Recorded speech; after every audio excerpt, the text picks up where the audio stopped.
Hello नमस्कार मित्रांनो, मी पवन देशपांडे तुमचं आपल्या युट्यूब चॅनलमध्ये स्वागत करतो. मित्रांनो, 2026 हे बरंचसं धप्पा देणारं वर्ष अजूनही बऱ्याचशा डिपार्टमेंटच्या बाबतीत असणार आहे. मी असं का म्हणत आहे, 2026 मध्ये तलाठी भरतीच्या जाहिरातीबद्दल पहिला धप्पा आपल्या सर्वांना बसलेला आहे. बरोबर, तो धप्पा असा होता की कोणाच्याही ध्यानीमनी नसताना तलाठी भरतीची जाहिरात ग्रुप सी च्या परीक्षेमध्ये ऍड केली. दुसरा धप्पा अंगणवाडी मुख्य सेविकाच्या बाबतीमध्ये बसलेला आहे, ज्या अंतर्गत परीक्षा होतात त्या बाबतीत. याबद्दलचं संपूर्ण मी तुम्हाला सांगणारच आहे. अजूनही इतर काही डिपार्टमेंट आहेत ज्याच्या बाबतीतला धप्पा जाहिरातींचा आपल्याला बसू शकतो. त्यामुळं एकदा जाहिरात पडली की नर्वसनेस आणि बऱ्याचशा त्या ठिकाणी अँझायटी आपल्यामध्ये येते की नेमकी कशा पद्धतीने तयारी करावी एवढ्या कमी वेळामध्ये. त्यामुळं मी आत्ताच सांगेन, ह्याच्यानंतरचे व्हिडिओ पण माझे असे असतील ज्याच्यामध्ये कोणत्या अपकमिंग जाहिराती येऊ शकतात त्याबद्दलचे. ओके, तर सगळ्या मुलांना, विशेषतः मुलांना मला सांगणार की घरातल्या महिलांपर्यंत ज्या स्पर्धा परीक्षेची तयारी करतायत, ज्या करू शकतात, त्यांच्यापर्यंत हा व्हिडिओ शेअर करा अंगणवाडी भरतीचा. कारण हे पद मोस्टली फक्त मुलींसाठी, महिलांसाठी आहे. मुलांसाठी या पदाचा काही संबंध नाही, पण मुलांनी शेअर मात्र करायचा आहे. आणि हा व्हिडिओ आणखीन एकाला शेअर करायचा आहे, त्या म्हणजे आपल्या लहानपणीच्या अंगणवाडी सेविका. ओके, तुम्ही लहानपणी अंगणवाडीमध्ये गेलाच असाल, ओके, खाऊ खाण्यासाठी, राईट, आम्ही पण जायचो. तर तिथे ज्या अंगणवाडी सेविका आहेत त्यांच्यासाठी ही अंतर्गत जाहिरात जी आहे, ही अंतर्गत जाहिरात पडलेली आहे. मग सर, अंतर्गत जाहिरात ही अंगणवाडी सेविकेसाठी पडलेली असेल तर सगळ्या जनरल मुलींसाठी आणि महिलांसाठी जाहिरात कधी पडेल त्याबद्दलचं सुद्धा एक महत्वाचं नोटिफिकेशन तुम्हाला मी लवकरच शेअर करेन. त्या बाबतीत सुद्धा मी तुम्हाला असं सांगेन की त्या पदाची सुद्धा, म्हणजे जसे मागच्या वर्षी पद पडले होते त्या पदाची सुद्धा आतापासूनच तयारी सुरुवात ठेवा, कारण ते देखील कधीही जाहिरात पडू शकते. ओके, तर हा व्हिडिओ 100% तुमच्या अंगणवाडी सेविकांपर्यंत पोहोचवा आणि त्यांना देखील याची तयारी करण्यासाठी बऱ्यापैकी मदत होईल. हा व्हिडिओ जनरली माझा 2-3 दिवस लेट येतोय, कारण माझी मागे 5-6 दिवस तब्येत ठीक नसल्यामुळे मी कुठलंही लेक्चर घेऊ शकलो नाही. पण आता याच्यानंतर मात्र माझे लाईव्ह रेकॉर्ड सगळे लेक्चर जे असतील ते कंटिन्यू सुरुवात होतील. आणि एक विशेष गोष्ट, सर्वांना अगदी अफोर्डेबल पद्धतीनं कमी किमतीमध्ये सगळ्या प्रकारचे क्लासेस व्यवस्थितरित्या करून तयारी प्रॉपर करता येईल अशाच पद्धतीने मी हे सगळ्या बॅचेस प्लॅन करत आहे. ओके, चलो, तर सगळ्यात इम्पॉर्टंट गोष्ट, सर, अंगणवाडी मुख्य सेविकावरती ही कोणती आहे? जाहिरात आलेली आहे आणि 7 तारखेपासून याचे फॉर्म सुद्धा फिल करणं चालू आहे. ओके, ही टोटल 272 प्लस पदांची जाहिरात आहे. यामध्ये अजूनही काही पदं ऍड होऊ शकतात असं सांगितलेलं आहे.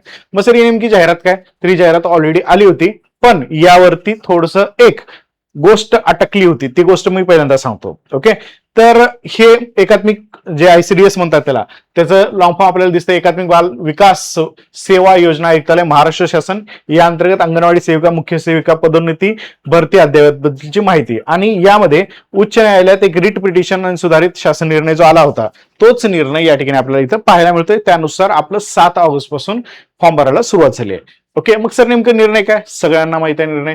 अभ्यासक्रम काय ते सगळ्यात इम्पॉर्टंट गोष्ट, परीक्षा कोण घेणार आहे, ह्या सगळ्या गोष्टी इम्पॉर्टंट आहेत. याच्यावरती पण माझे भरपूर सारे व्हिडिओ येतील बरं का. शक्यतो 99.99% अभ्यासक्रम जो आहे तो मागच्या आरोग्य म्हणजे मागच्या अंगणवाडी परीक्षेचा जो अभ्यासक्रम होता तोच अभ्यासक्रम इथे आपल्याला पाहायला मिळेल, ज्यावरती माझं एक सुपरहिट पुस्तक पण आहे. तेच पुस्तक अजून अद्ययावत करून मी तुमच्यासाठी घेऊन येत आहे, ते काही दिवसात तुम्हाला अवेलेबल पण होऊन जाईल. ओके, चलो, तर मेन गोष्टीकडे आपण वळूयात, अंगणवाडी सेविकेच्या बाबतीमधल्या या पॉइंटकडे. ओके, टोटल पद जे आहेत हे टोटल पद 272 पदासाठीची आहे, ज्याच्यामध्ये पदोन्नती कोट्यातील एकूण 272 पद उपलब्ध आहेत. पण आणखी गोष्ट, याच्यामध्ये थोडेफार पद ऍड होऊ शकतील असं अंदाज आहे, असं त्यांनी देखील सांगितलेलं आहे. म्हणजे टोटल 272 पेक्षा जास्त पदासाठीची ही जाहिरात आहे. हे फॉर्म भरणं इथं चालू आहे. जसं लास्ट टाइम TCS न परीक्षा घेतली तसंच यावेळेस सुद्धा TCSच परीक्षा कंडक्ट करणार आहे. ओके, त्यामुळे आपल्याला ऑनलाईन स्वरूपात ही परीक्षा द्यायची आहे.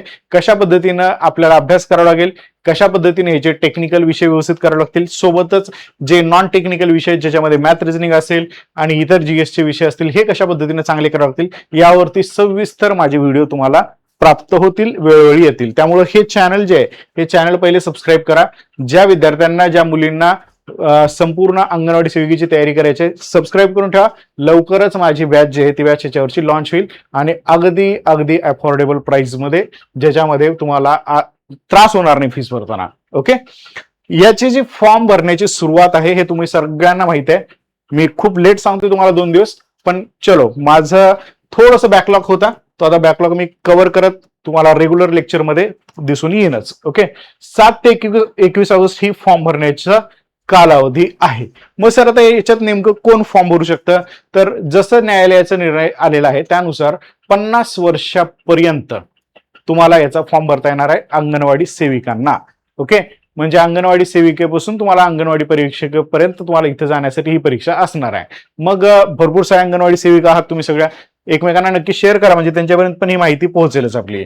सगळ्यात इम्पॉर्टंट गोष्ट सर, याची फॉर्म भरण्याची जी तारीख आहे, अर्ज भरण्याची जी मुदत आहे ती 7 ऑगस्ट पासून सुरुवात झालेली आहे आणि 21 ऑगस्ट पर्यंत ही परीक्षेची मुदत असणार आहे.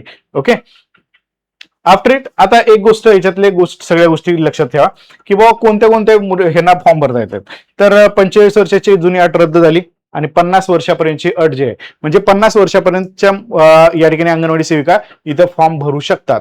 ओके, आणि सर मग आम्ही 50 वर्षापर्यंत आतापर्यंत अभ्यास केला नाही तर अभ्यास होऊ शकतो का, तर 100% तुम्ही अभ्यास करू शकता. तुमच्यामध्ये थोडीशी जिद्द असेल तर तुम्ही कोणत्याही वयापासून अभ्यासाला सुरुवात करू शकतात.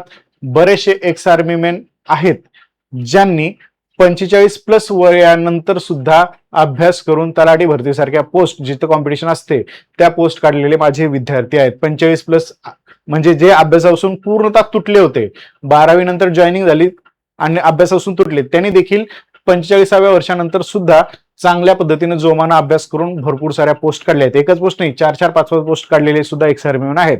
त्यामुळं तुम्ही देखील तुमची अंगणवाडीतली ड्युटी करत तुमचं सगळं म्हणजे संसार सांभाळत अभ्यास करू शकतात.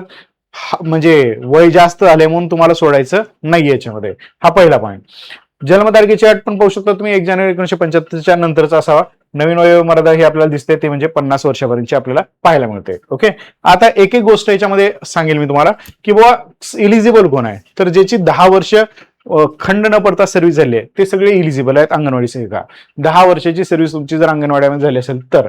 आणि दुसरी गोष्ट, तुमच्याकडं या ठिकाणी उमेदवारांनी कोणत्याही संवैधानिक पदवी धारण केली असावी. आता 12वी आणि पदवीचा वाद तुम्हाला माहितच आहे सगळ्यांना, त्याच्यावरती मी नंतर बोलेन कदाचित.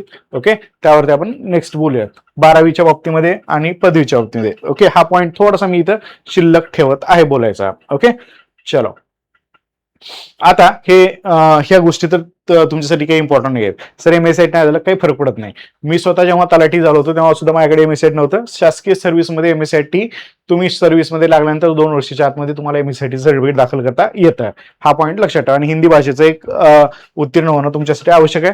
तर त्या गोष्टी तुम्हाला आपल्याला लक्षात ठेवणं अपेक्षित आहे. ओके, चलो तर ठीक आहे. हे सगळ्या गोष्टी मी तुम्हाला हळूहळू स्टेप बाय स्टेप सांगेन. हा माझा यावरचा ह्याच्यातला पहिला व्हिडिओ आहे. ह्याच्या आधी अंगणवाडी सेविकेमध्ये आपण भरपूर सगळं काम केलेलो आहोत. तुमच्यासाठी एक सगळ्यात तगडी टीम घेऊन मी येतच आहे. त्यावर आपण सविस्तर भेटूयात, सविस्तर बोलूयात. तब तक के लिए thank you, take care, bye bye. Okay, चलो. आणि काही डाऊट असतील तर कमेंट बॉक्समध्ये टाकायला विसरू नका. आणि हा व्हिडिओ अंगणवाडी सेविकांपर्यंत शेअर करायला विसरायचं नाही. चलो बाय.